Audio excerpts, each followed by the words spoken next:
Hello, everyone.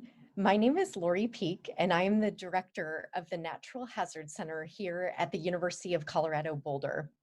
It is my pleasure to welcome you to the Making Mitigation Work webinar series, which is hosted by the Natural Hazard Center and made possible with the support of the Federal Emergency Management Agency and the National Science Foundation. This webinar series highlights recent progress in mitigation policy, practice, and research. We are so grateful that you have joined us today.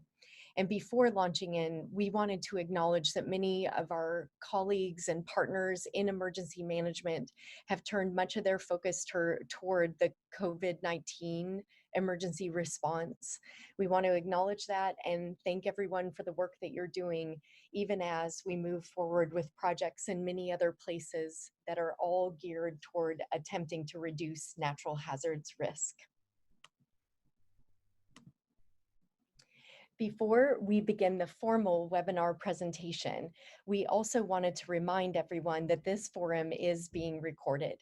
The captioned webinar video and the presentation slides will be posted online at the Natural Hazard Center website at hazards.colorado.edu.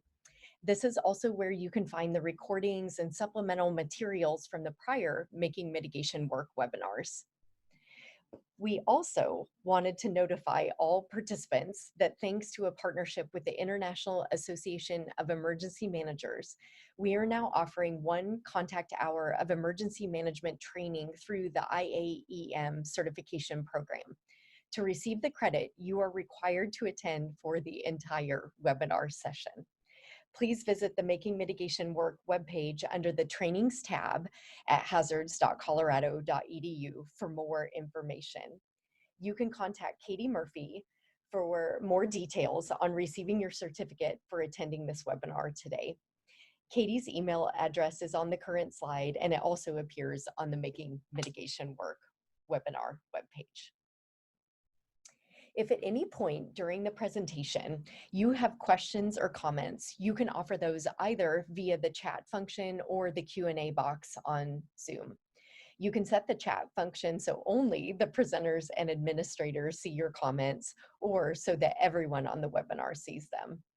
Our speakers will respond to the questions as time permits during the webinar.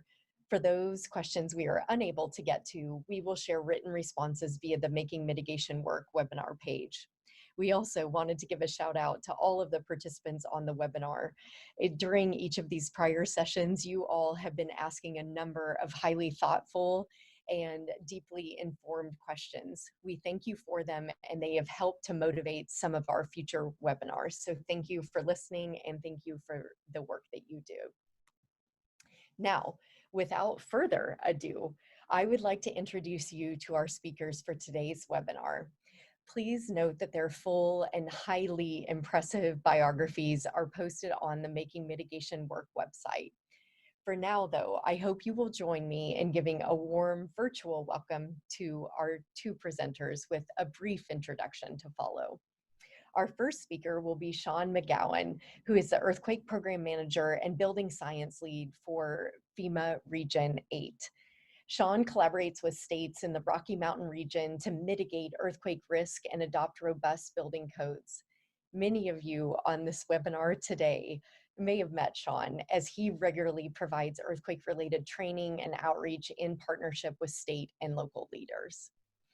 Our second presenter will be Bradley Bartholomew, who is the Utah Division of Emergency Management Section Manager for the Mitigation and Recovery Section, and he is the State Hazard Mitigation Officer for Utah. In this role, he oversees state hazard mitigation planning and their programs. Brad and Sean, thank you so much for joining us today. We are going to go ahead and turn the slide presentation capabilities over to you now, Sean. As we do that, again, I hope everyone on the webinar will offer a warm virtual welcome. We are all looking forward to this important presentation. Thank you.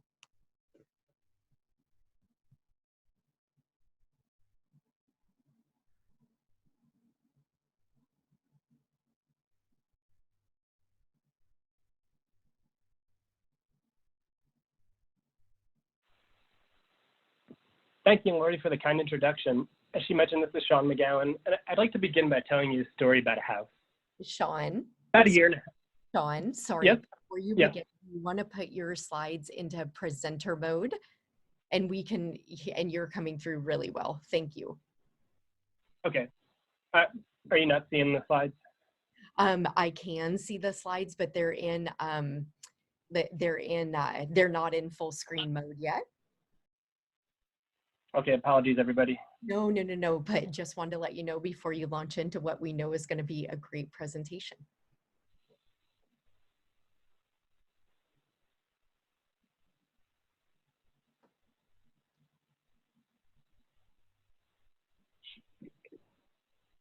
All right, how about now, Lori? They are not yet in full screen mode. I think you may either have to do the hide presenter mode, or I can see an enter full screen button at the top of yours. I don't know if that would help, but they're still in presenter mode and we can see the animations. Oh, okay, I'm sorry. Sorry, we'll get there. How about now? That perfect. Okay, over to you. Thank you. All right, great. Thank you, everybody, for hanging in there. So I want to begin by telling you a story about this house that I saw about a year and a half ago. I was on a FEMA recon team trip down to the Florida Panhandle after Hurricane Michael. And we saw this house right on Mexico Beach. We looked at it and we said, like, this house is amazing. If you were a realtor, you could say, you know, it's only feet from the beach. It's built to code in 2016. It even survived Hurricane Michael. Like, the eye of the storm went right overhead of where this neighborhood was. It was a great success story. So in short, building codes worked. But when we zoomed out and looked at the whole neighborhood, it looked like a bomb went off. Like, I've never seen anything this sad in my whole life. It was basically like the apocalypse. And so we realized that while this building was new, a lot of the buildings around it weren't built to newer codes. It was a much older neighborhood. People settled on the shore pretty early on. And so a lot of the buildings just weren't built to modern standards, unfortunately. And you can see the results here. And so I'm from the Denver office of FEMA. We have 10 different regions to better coordinate with states. And so our office is headquartered in Denver, Colorado. And so we're pretty landlocked. So as you can see, our sushi and our surfing aren't very good, but we thankfully don't have hurricanes. What we do, however, have is earthquakes. And so normally when I mention what I do for a living, at a barbecue or you know, one of my son's friends' birthday parties, you know, we're chatting about what jobs we do. You know, people say, oh, cool, earthquakes. And then you wait, you see the gears spinning in their head. After about 5 seconds, inevitably somebody says, what earthquakes? You know, don't you mean flood, a wildfire, coronavirus obviously is a big deal now. Usually earthquake doesn't crack the top 10. But I do mean earthquakes. And whenever I think about this, it reminds me of the scene in Jurassic Park where all the velociraptors escape and they're running wild, which is my worst nightmare. And then they send out this big game hunter, Muldoon. He says, I'll take care of it. And he goes out with his big gun to the jungle. And he gets a raptor right in his crosshairs. And just when he's about to pull the trigger, he hears a rustling in the bushes just to his flank, and he can't even see it coming. I don't want this to happen to us with earthquakes. You know, hurricanes and fires and flood, they're on our radar every day, but earthquakes are not. And you don't even need a geology degree to see it. I flew into Salt Lake City a few weeks ago, and I could see the fault clear as day just from the plane. You know, I don't have a geology background, and it didn't take me very long to see the fault right there. You can see all those thousands of houses all building up right against the fault because it's a beautiful place to live. But scientists at the Utah Geological Survey and the US Geological Survey tell us there's about a 1 in 5 chance of a magnitude 6.75 earthquake in the next 50 years, just on that one fault, which is also right near where 80% of the population of Utah lives. We got a 1 in 5 chance of this happening in most of our lifetimes. And our friends at the USGS, they help out the state and FEMA with preparing for disasters. And so they did a practice run for their pager alert, basically to say what would happen if this earthquake did hit. And the results are terrifying. They tell us this would be a red alert, which is catastrophic, and it's intentionally linked to what FEMA calls a level 1 disaster, which is something like Hurricane Sandy, where essentially it's all hands on deck, a full national scale response. You know, the whole agency and many other agencies drop what they're doing and focus on this one thing because it's that bad. And there'd be significant damage to utilities and critical infrastructure, which has a ripple effect, not just in Utah, but nationwide. There'd be about $50 billion in economic damage and more than 2,500 fatalities. And it's that last one that makes this that takes it from a regional disaster to a national one.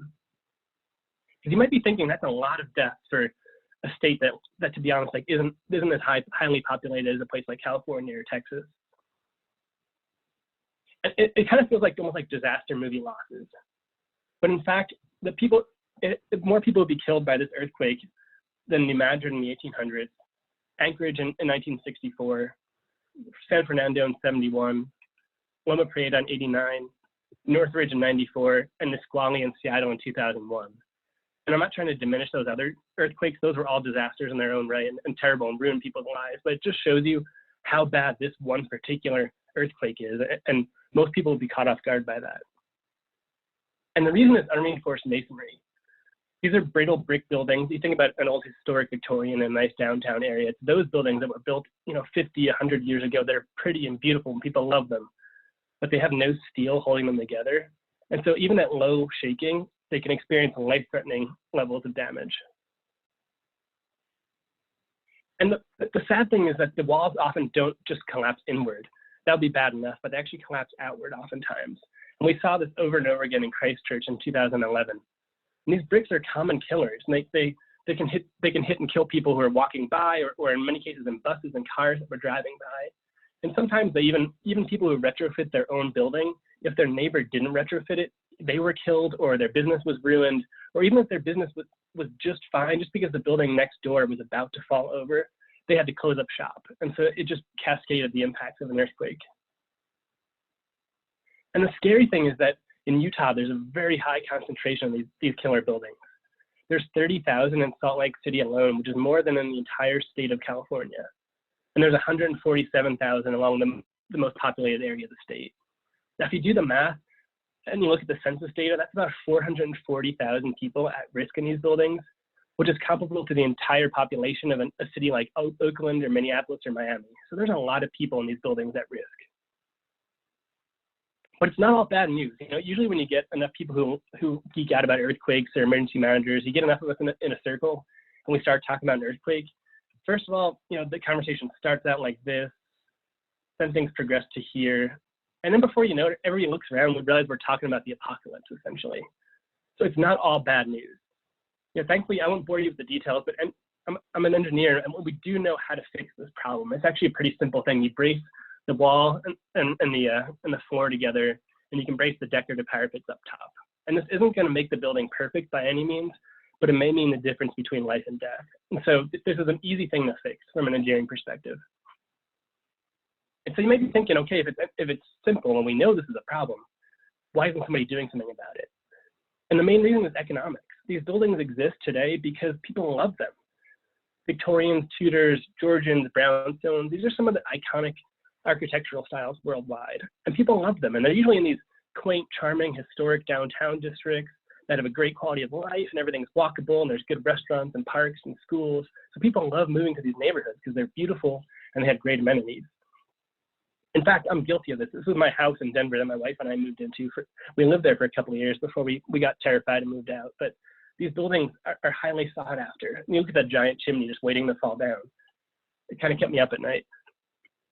And so many of the deaths that we expect because of this earthquake are entirely preventable if you combine policy and economic solutions to really pave the way for the engineering outcome. And so last year, Brad, who you hear from in a little while, he and I and his agency at the state, we worked together with the earthquake program manager out there, and we worked on Utah Unreinforced Masonry Summit. And there were about 100 attendees, people you'd usually expect at something like this. You have emergency managers, building officials, engineers, but also some surprising folks like the press came, multiple print and TV news outlets showed up, as well as congressional staff, which was a little bit intimidating, but really kind of a nice platform. And then as I'll talk about next, there's this really nice window right now between that summit last year and an exercise we're having in Utah next year.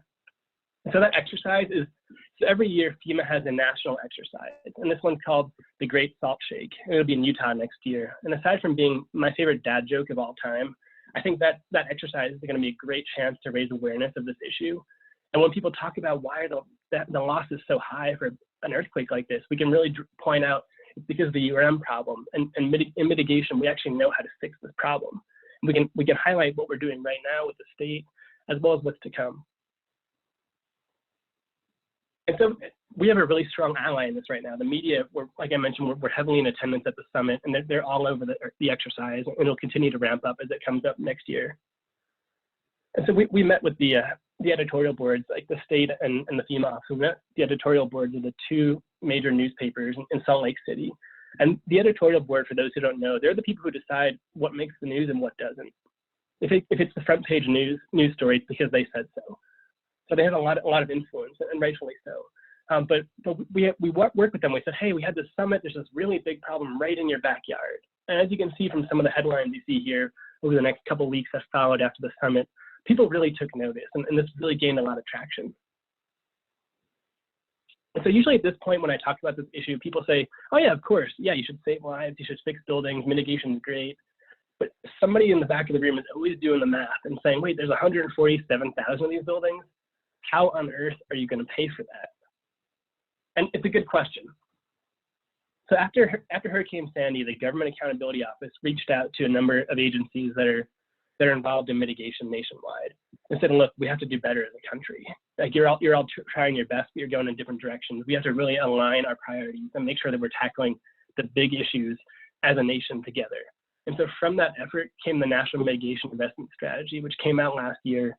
And that brought together the whole community. So not just federal agencies, but state agencies like BRADS, as well as nonprofits, private sector, local, county, state, federal, all levels of government, all sectors, to really provide a framework for how you go about mitigating big problems. And so there were three main goals that came out of that strategy. The first one was, first of all, to show that mitigation does in fact reduce risk. It seems like common sense to people on this call, but a lot of people really do need to be convinced, and that's understandable. So we need to provide proof that this is a worthwhile investment. Secondly, we need to coordinate investments nationwide. Like I mentioned, we're all going in different directions, tackling different problems, but this strategy showed us that we need to really better align how we're all working together and ensure we're attacking some common enemies together, like the Wasatch Fault, for example, that we're working together as partners. And then three, make it so that it's not just something that people tune in to a webinar to talk about, but they're talking about it over their dinner table, but making mitigation standard practice. And what's really exciting to me is that Utah is the first pilot. And so Utah had the opportunity to request some help. Any good pilot, you need some backup. And so that's where the state and federal agencies can work together, is backing each other up. And so the first thing that they requested was a URM risk reduction strategy. They said, look, we know we have a problem. What we need help with is exactly how to address it, because this goes well beyond what any state is capable of doing on its own. It really requires a whole community, in both local, nonprofit sector, as well as federal government, to really chip in and help. And so we had a kickoff meeting last month. I'll talk about that in a minute. And then we'll have a finalized strategy by this fall. And the second thing they requested was an outreach and engagement campaign going both outwards to the public, as well as up the chain to key decision makers. So like I mentioned, we met last month in Utah on this really nice sunny day to talk about risk reduction. And so we said, hey, it's a great day. Let's sit inside a conference room and brainstorm with a whiteboard. And so we tackled three main pillars that we really want to dive into. And you don't have to dig into the whiteboard. We have this all written up.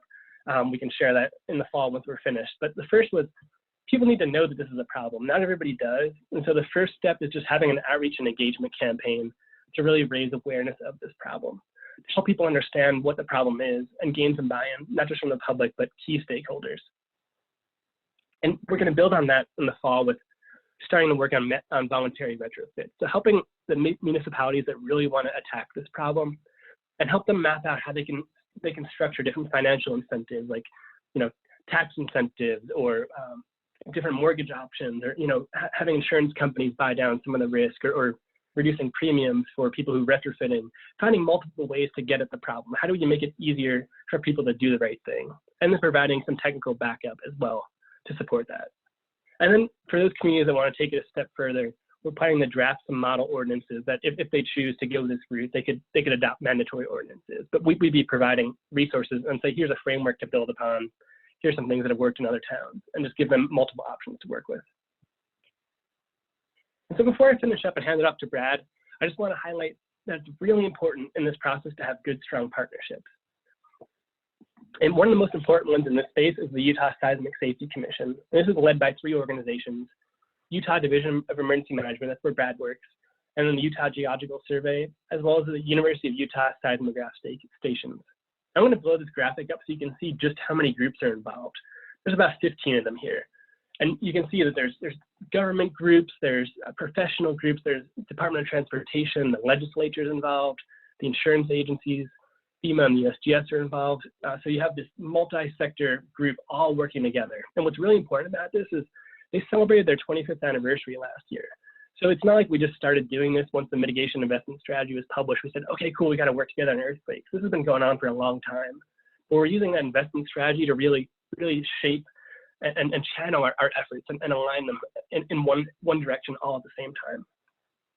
There's also some important state level partnerships. And I don't mean the state government, that they're on board, but I mean groups that have state scope. So the Earthquake Engineering Research Institute has a Utah chapter, as does the Structural Engineers Association. And then the Division of Facilities Construction and Management, that's essentially the state building officials office, as well as the Association of Building Officials, which is more the county and local level. And then Envision Utah, which is a really important nonprofit in the area. And so you have, what's really cool about this is we have private sector, local, and nonprofit organizations are all represented in this effort. And then at the federal level, I think a lot of times people think about the federal government as this one entity, but really it's a bunch of different groups all working together.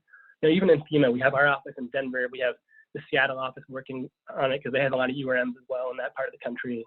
FEMA headquarters has been a huge support. We have housing and urban development, small business administration. I could go on and on, but what's really cool is we all have different skill sets and scopes to our jobs. So we're really trying to align those better to help each other out and make progress on this effort. And to close, I'm kind of biased, but I think Utah is going to be a successful pilot. And leadership at the state, the FEMA region, and the headquarters are really aligned behind this priority. And I can't emphasize enough how important that is. And then we have a strong foundation to build upon. Like I mentioned, we've been at this for a while, and the Seismic Commission's been involved for 25 years. We're really doubling down right now to really accelerate the process. And in large part, that national exercise was really nudging us forward because people are really paying attention right now to Utah. And when they see how bad the damage could be, that's when we can step in and give them hope. And honestly, at the end of the day, lives are at stake. This is a huge motivator to all of us working on this project. And I have some pictures here. Like after that URM summit I mentioned last year, I walked around one of these old neighborhoods where, a lot of young families are moving to it because, like I mentioned before, there's a lot of good amenities. It's walkable, good schools. It's pretty nice historic structures, but each one of these buildings is a death trap. They're all brittle brick buildings that are going to come down during an earthquake. They're about a mile from the fault. And so we need to really shape the public perception of this problem and show, hey, like you have a great historic building and we want it to still stay standing after the earthquake. We want you to be able to come out of it alive. And so I'm really excited to be working with the state on this one. And thank you, Lori, for inviting us to talk about it.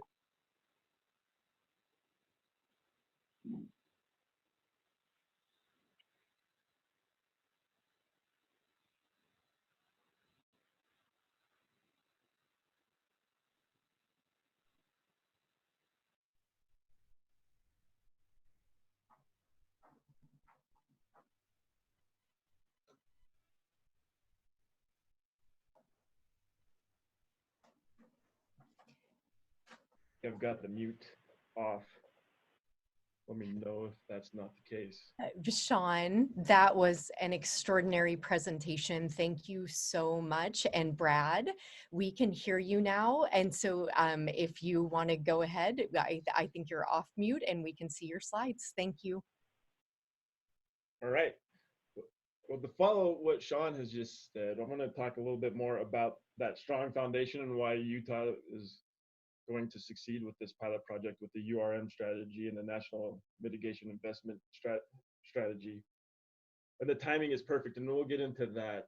So this is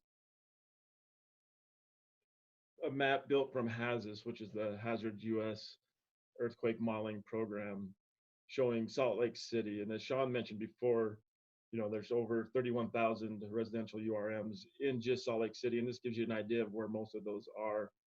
And as Sean mentioned, those are the neighborhoods where people are moving to. Those are the more affluent neighborhoods. Those are the type of places people want to live. And I think to kind of give you a background of why we have so many URMs in the state of Utah, a lot of that stems from the Mormon pioneers. A lot of the Mormons that moved to Utah were Masonaries, and they like to build brick homes and brick buildings, and they built a lot of them across the state. Over 140,000 still standing along the Wasatch Front. And you can see they are beautiful buildings, places where people want to live. Another issue why we have so many URMs is, unlike California, where they have a lot of earthquakes, the Wasatch Fault doesn't have a lot of those little tremors or little earthquakes along the way to kind of reduce the inventory. So while other states like California have lost some of their low inventory because of earthquakes that they have, we still have ours, and we kept building unreinforced masonry buildings into the 70s. We didn't realize, well, we weren't able to convince our leadership that there was a large URM issue and that earthquakes were an issue really until the mid 70s, when we were able to change the building code. So we really look at any building built prior to 1980 as just not being very safe for earthquakes. And that's why we have over 140,000 URMs, while California, a much larger state, has 20,000. So go back to Sean's point, where the timing is perfect. The Church of Jesus Christ of Latter-day Saints is very influential in the state of Utah, as many of you know already. And they have closed down their Salt Lake City temple, and they're doing a huge seismic retrofit on the temple that's going to take 4 to 5 years to complete. Lucky for us, this is the same time as we were doing the Great Salt Shake, and now we're completing the URM strategy and doing an outreach program, which hopefully we can use to piggyback off of this as well. The church has also gone through, and they've been retrofitting a lot of their local smaller buildings over the years.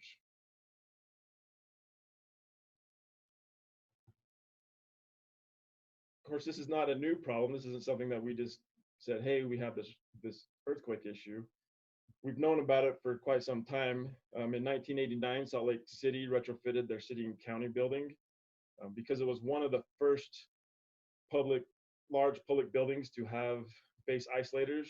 They're actually going through and updating and retrofitting it again, since it's been such a long time and there's been new technology coming out on that. The state capitol retrofitted in 2001. If you ever visit the state capitol, you can request a tour, and they'll take you down into the basement, and you can actually see the base isolators. It's really neat. And of course, that's where our legislature meets, and so they understand not only is it an historic building, but that's where they work, and they want to make sure they have a safe building. And I'll bring that up again in a minute.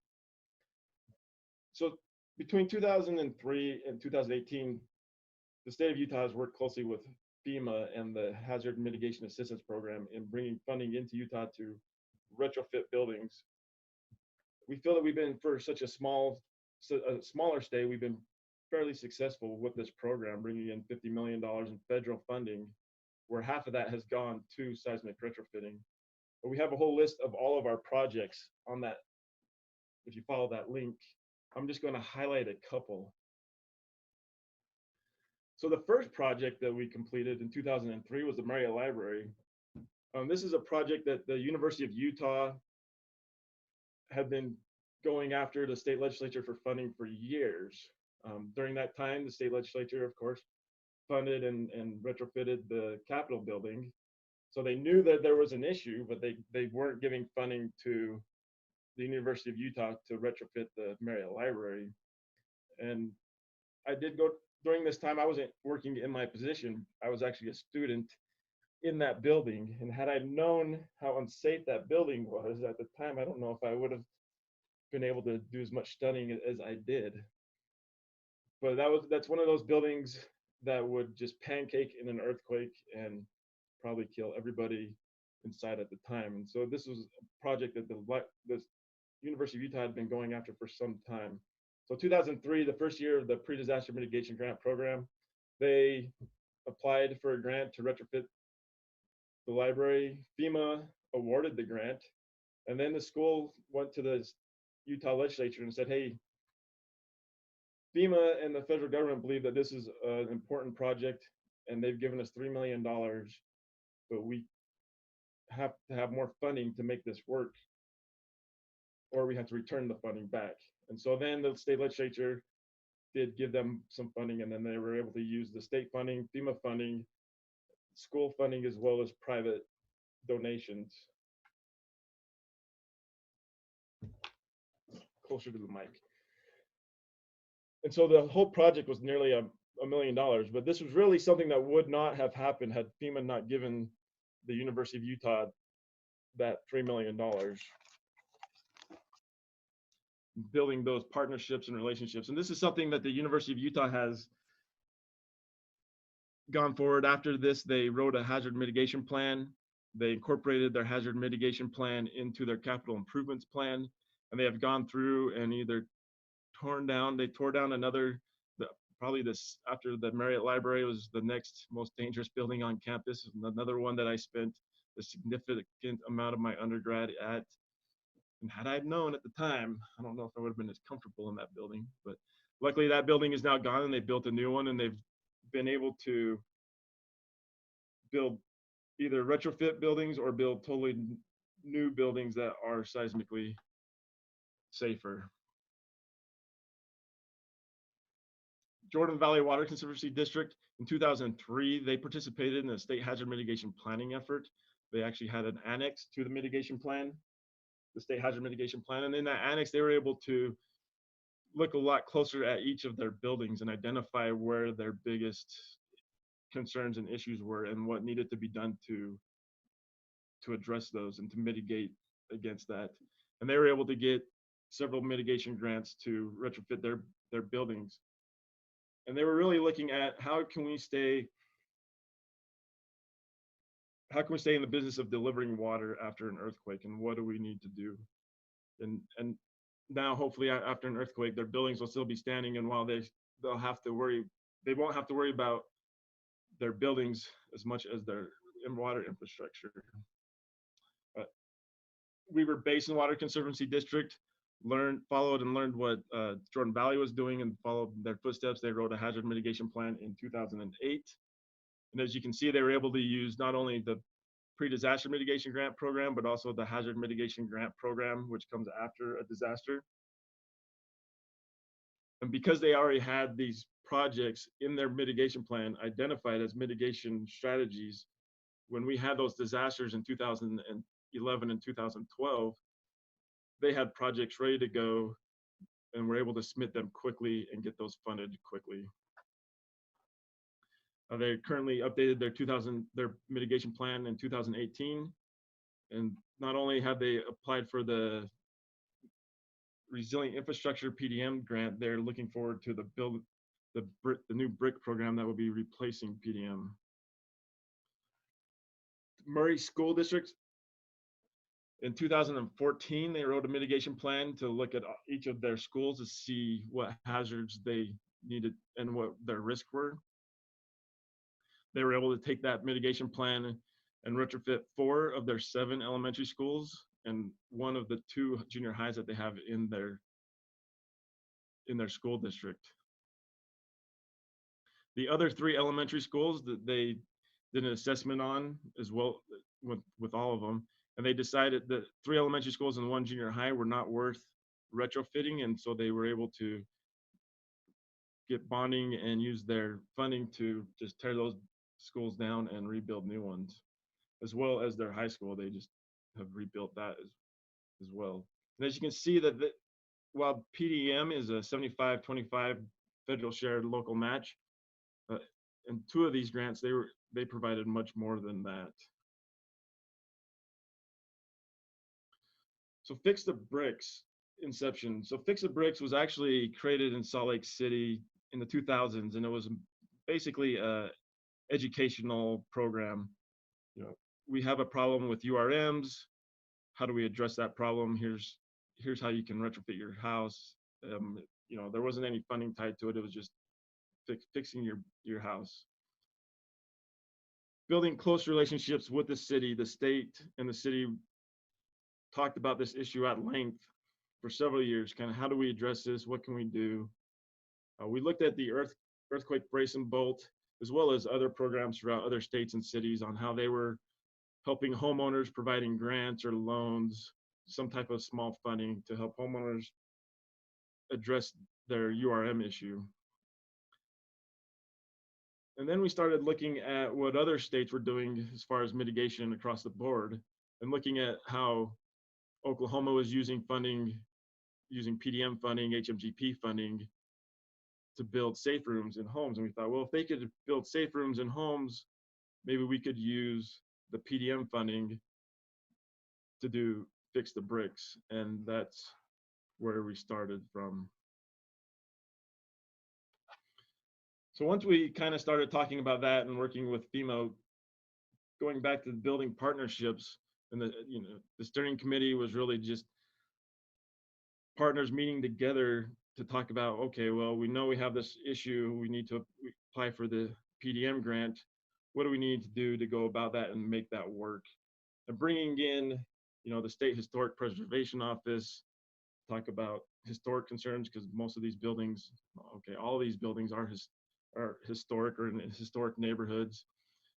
Bringing in building departments and other departments throughout the city, talking to FEMA, making sure that we're meeting all the requirements, working closely with them on making sure we can meet the grant requirements, as well as being able to close out the grant. And then they developed an outreach campaign, which once they did the mayor's press conference, once the award once the grant was awarded, the mayor held a press conference at like 11:30, quick press conference. The mayor's office that was there, they went to lunch. When they got back to lunch, they had over 300 phone calls of people who wanted to participate in this program. So the outreach kind of was like, well, the outreach is there. People know that there's an issue. They're just looking for some funding or some kind of help on how to implement this. So going back to what Sean said, and working with the Utah Seismic Safety Commission, they provided us with an updated unreinforced masonry dwelling guide, and kind of how do you address these issues and how do you retrofit your house if you live in one of these buildings. And we were able to use this guide with FEMA on the benefit cost analysis, as well as the state hazard, or the state historic program officer, preservation officer, sorry, so the SHPO. And so we were able to go to FEMA, and they said, okay, well, if you do A, B, and C, well, with FEMA for the benefit cost analysis, they said, well, if you attach the roof to the wall and attach a chimney, as long as it doesn't cost more than this amount, you'll meet the benefit cost analysis. And then we went to the SHPO, and they basically said the same thing. As long as you just do the chimney brace and attach the roof to the wall, you don't have to go through any more historic review. And we signed an agreement with them. So that takes out a huge chunk of a lot of our concerns moving forward with this program and using this funding. We also had to bring in the city's housing and neighborhood development department, as well as their planning review, because they had to get planning permits, go through the same process that anyone else doing an upgrade on their house would have to do. And initially we thought that people would be coming in to do a re-roof, and our initial outreach was, hey, if you're going to re-roof your house, you might as well brace the roof to the wall.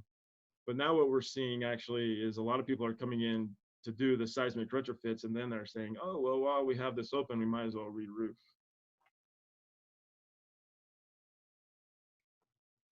So to apply, residents have to submit a request to be in the program. There is actually a huge waiting list. I don't know the exact number, but I know that's well over 500 people are waiting to participate in this program. And it's also bound, it's just in Salt Lake City currently. One of the things that we're trying to figure out and work on is how do we expand this past Salt Lake City? And is this something the state oversees? Is it something that maybe one the county oversees? Or maybe each individual city has to have their own program? That's something that we've been talking about and working on for several years now, and still haven't come to a conclusion. And then also apartment complexes, the multi-unit buildings. is something that we haven't addressed yet, and that's something that where most of the fatalities will occur, and something that we're still looking to expand towards. Each application comes with a diagram of the house, pictures. Each application has to be provided by an engineer and are submitted to the city. And then once the city okays the project to go forward, the homeowners are actually the ones that pick the contractors. One of the things in our pre-meetings is we brought in a lot of contractors, building associations, real estate associations to talk about the best way to move forward with this. And one of the things that came across was that one of the things the city was going to first just pick the contractor, but we found that it would be better and easier if the homeowner picks a contractor, goes out for bids, and then the homeowner works directly with with their own contractor instead of the city trying to manage all of the contractors. And one of the things that's happened over the last couple of years is we found that when we started, there were only maybe 2 or 3 contractors that knew about retrofitting homes, where now there's maybe half a dozen that are good at retrofitting homes, and we hope that number continues to grow. So once required documentation is submitted, homeowners move forward with the construction. The city and sometimes the state shows up on site to take pictures, to review the work. All of the homes receive building permits, and there is a building inspector that comes and looks and makes sure that everything is done correctly and to code. And then when everything is completed, the city, the homeowner, and the contractor, they basically sit around a table and they have checks that they just kind of pass around to each other, exchanging all the invoices and receipts, making sure that everything has been covered. So on average, right now, we're looking at about $1,800 per chimney. And then the roof to wall is about an average $12 a square foot.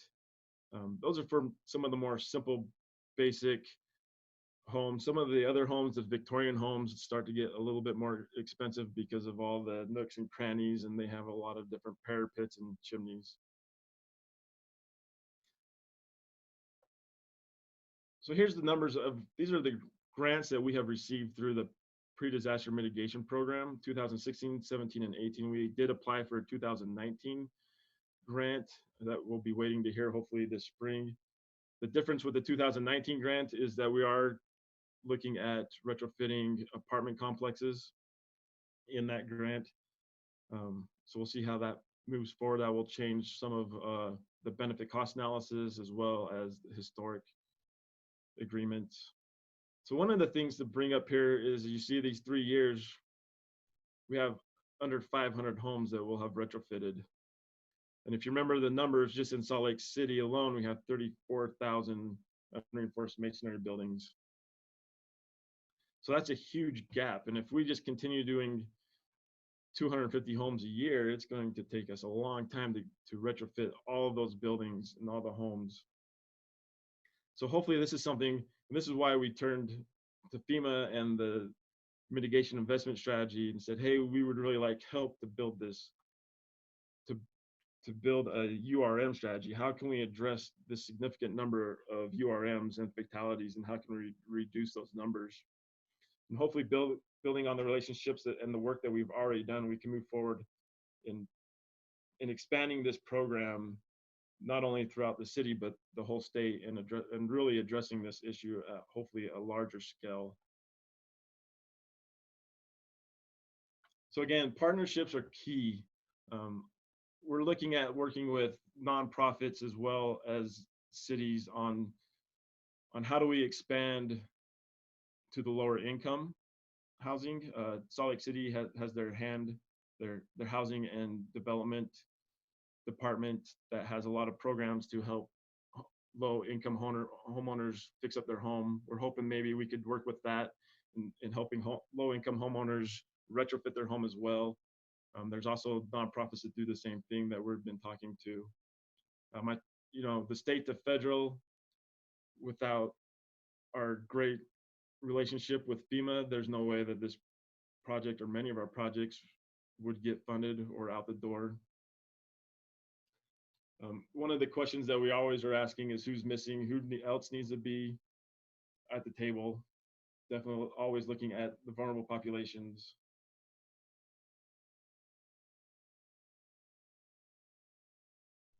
And then buy-in from state and federal agencies is essential. You know, there's some of us that are very on board with mitigation, but how do we express that? How do we get past the doom and gloom? Because what we found out is when we talk only about the doom and gloom, people tend to stop listening. They're like, well, if it's so bad, we can't do anything. So how do we talk about the issue without making it past the need of people wanting to do something? And that's something hopefully that we can continue to work on and to move forward with.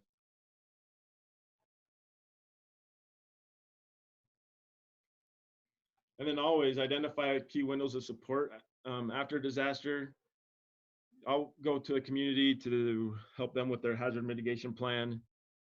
And I'll say, okay, what are your hazards and what mitigation strategies do you want to do? And they'll sit in a room for an hour and come up with education and outreach. But then they have a flood, and then you show up a month later and say, okay, where's your, what mitigation strategies do you want? And now they're talking, well, 5th and Main Street, we have this issue, and down here by Neil Turner's house, we have this issue that we need to do. And so after disaster is a key time to talk about mitigation. Anniversaries. One of the things that gets a lot of people talking in the state of Utah is we have our Earthquake Awareness Month, where we have the Great Shakeout and talk about earthquakes. And we get a lot of people who call us then for projects and for information. And so with that, thank you again for inviting us and for having us here, and for allowing us the time to talk about this and our successes and what we're doing moving forward. Brad, thank you so much for that portion of the presentation. And again, thank you to Sean. You two have shared so much information that is as sobering as it is informative and inspiring. And thank you so much for taking the time to talk to us today.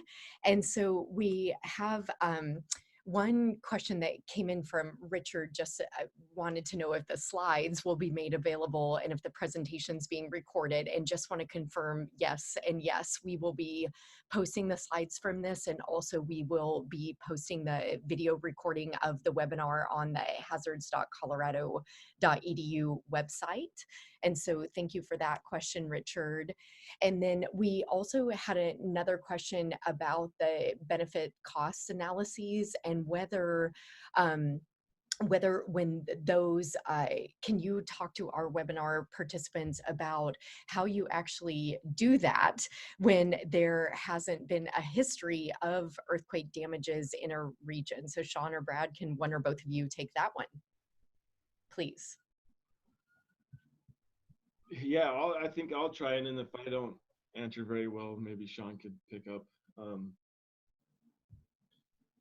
So our benefit cost analysis with the earthquakes, we've done really well. Yeah, we don't have a lot of earthquakes to show the damage, but what we do have is the science showing that we have the potential for earthquakes. We know where most of the faults are.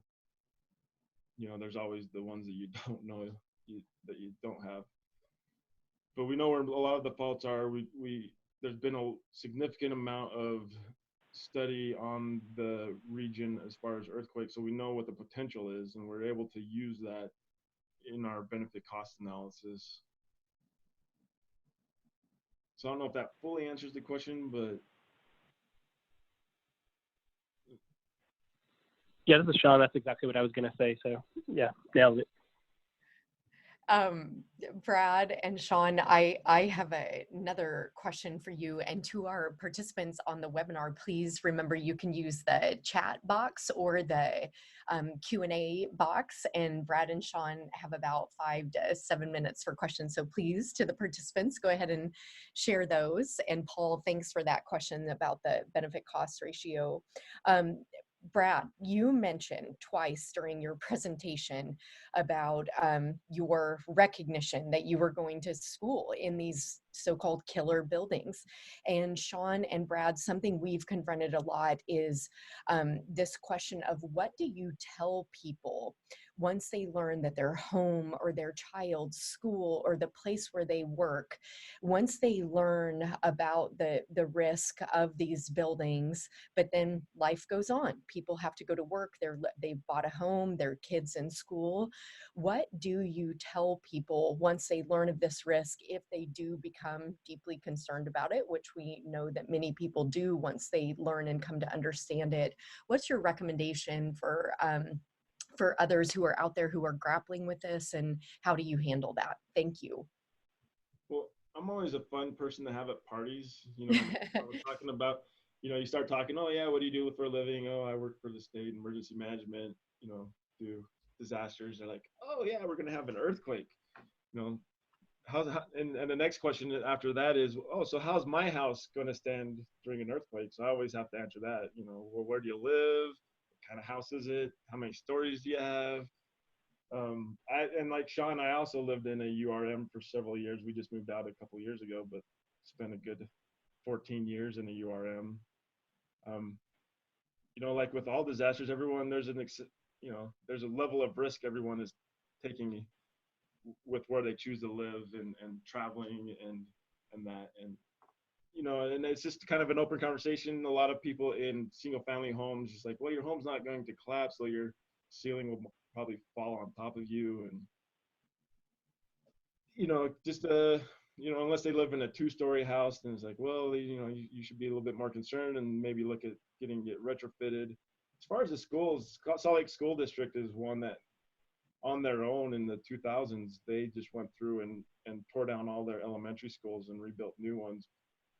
So a lot of the kids, I felt pretty safe when my kids were attending Salt Lake City School District. But other schools, I talk to them about it, and really it's a funding issue. No one wants to fund retrofitting schools or building new schools when there's other things that are needed as well. That's how I address it. I don't know if Sean wants to talk about how he helps people.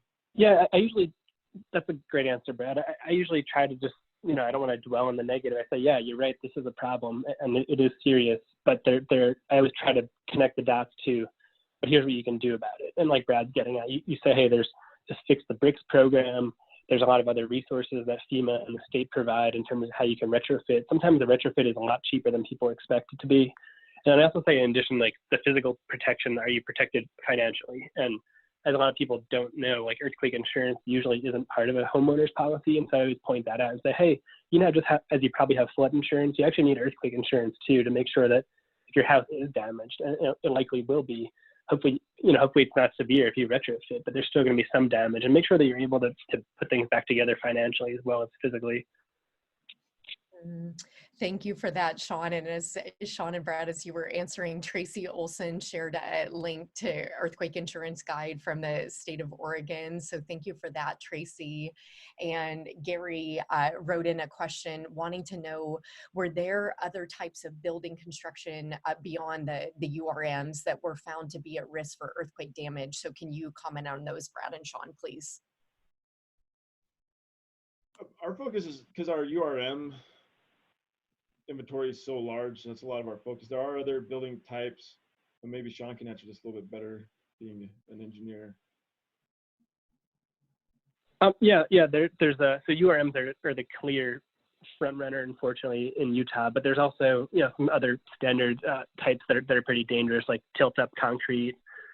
There's non-ductile concrete, some soft story, but I think really URMs are the main one, and I'm hoping that, once we get a foothold on that one, we can begin addressing some of the other ones as well, because I know there are other people at risk in other building types. So I think we're trying to make sure we can really do justice to this one, which has by far the biggest risk in the state. It's a great question. Brad and Sean, we've had two more questions come in that are really about spurring action and sort of what's next. So I'll start with Richard. He noted our excuse me, our community is under the influence of the Cascadia subduction zone earthquake. They recently completed an analysis on the water system related to the seismic hazard. So Richard wanted to know, where do I start with preparing a hazard mitigation plan so we can apply for some funding? Do I start by contacting the county, FEMA Region 10, finding the appropriate documents, etc.? So Sean and Brad, what advice do you have for Richard and others out there who are in a similar spot? So I would contact your state hazard mitigation officer, otherwise known as the SHMO. They have the sweet funding, FEMA funding, or they have the ability to connect you into that funding pot. So that's the first place I would start, is talking to your SHMO, because FEMA does have funding for those mitigation plans. So they can fund up to 75% of those. You just have to apply for the grant, the yearly cycle. The pre-disaster mitigation grant has gone away and is going to be replaced with a BRIC, which is the Building Resilient Infrastructure and Communities. So it's basically going to be a lot like PDM, but hopefully with a lot more funding. That's where I would start, is talking to your SHMO. Yeah, and we can follow up in more detail with Richard specifically, because I think, yeah, we both have colleagues. I think the state hazard mitigation officer is the first stop, and then, you know, my counterpart up in Seattle would probably also be glad to help with something like this. So we can try to follow up in writing later with him about this one. It's a great question. Wonderful. Well, sorry, and can I just add on real quick? Is you know, you can write your own mitigation plan, or you could work with your county, because your county probably has a mitigation plan, and you could hop onto their mitigation plan as well. So either way. And then we have time for one more question. So this one's from Kayla, who wanted to know what sorts of grants or programs are out there. So building on Richard's question, to help a state with getting access to HAZUS, and especially analyses related to HAZUS. Kayla is saying we might like to have visuals like what you presented today, but cost is always a limitation. Did you rely on universities to do this? So Sean and Brad, can you share a little bit about how you did these analyses, what partnerships you had, and what grants and programs might help Kayla? So HAZUS is a free, sorry, Sean. HAZUS is a free program provided by FEMA. You can download it. The cost probably comes in because it runs off of ArcGIS. So that's probably where the cost and prohibition comes into play. And we have worked closely with our universities on running analysis. All of our HAZUS runs, though, have been really closely worked on with FEMA Region VIII. Yeah, I think that's exactly right. I think that your best bet is universities or the FEMA region if you can't handle it in-house, which is totally understandable, because there's a skill set and, you know, licenses to purchase that are required for that. Some good news on that, it's not in the short term, but HAZUS is going open source, and so the ArcGIS license issue hopefully will go away. And then also, perhaps more importantly for the immediate term, they're doing a HAZUS analysis atlas. So like they'll pick like hundreds of the most common or the most important like fault scenarios around the country, and they're going to post the results online, so you can skip. A lot of times in our line of work, you don't care as much about the model as the results, and you want to show people here are the consequences that we expect, and so that can do a lot of the talking for you. So to Kayla's point, I think a lot of these resources will be available for free, available through FEMA in the near future. Nice.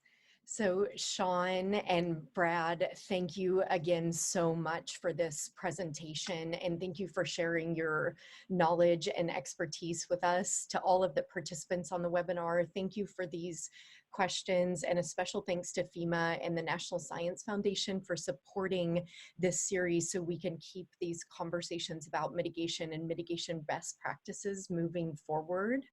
A couple of quick reminders as we close out.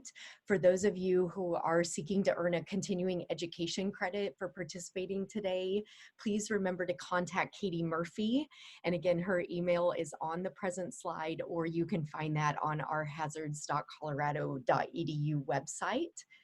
Kayla, as a follow-up to your specific question, again, with thanks to FEMA and NSF for their support, we have a new small grant research program here at the center that is called Mitigation Matters, where we're funding small research projects along these lines to encourage research and practice partnerships to advance mitigation science. And so the deadline for that is March 16th, 2020. More information is on the hazards.colorado.edu website. But again, Kayla, and to all of those out there who are seeking these sorts of university and research-based project partnerships, we hope this is a project that can advance that. And so without taking any of your time, we just want to remind you to all mark your calendars for next month that our webinar will focus on wildfire mitigation, and we will welcome Chris Barth from the Bureau of Land Management and Hannah Brinkert-Smith from here at the University of Colorado Boulder, who will be talking about the quiet majority, understanding how communities make mitigation work. We hope that you will all join us next month. And thank you again for taking the time to be with us today. And a special thanks to Brad and Sean for your presentation. On behalf of the entire team here at the Natural Hazard Center, we hope to see you all again soon. Please remember to take care of yourself and others. Goodbye.